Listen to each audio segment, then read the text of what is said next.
अमीना कहाँ है? बाबा नारियल की चटनी बना रहे हैं।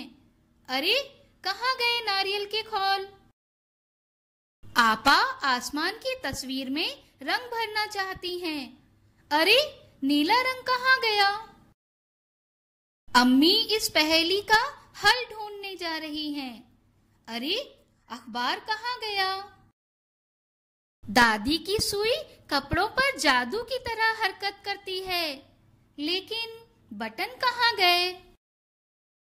घर में बहुत सुकून है। अमीना जरूर कुछ न कुछ कर रही होगी, बाबा ने कहा। अमीना कहाँ है?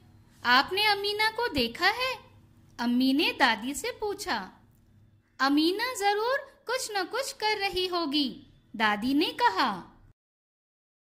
मैं एक दूसरे सैयारे की अजीब मखलूक को बना रही हूँ, यानी एलियन, अमीना ने हंसते हुए कहा।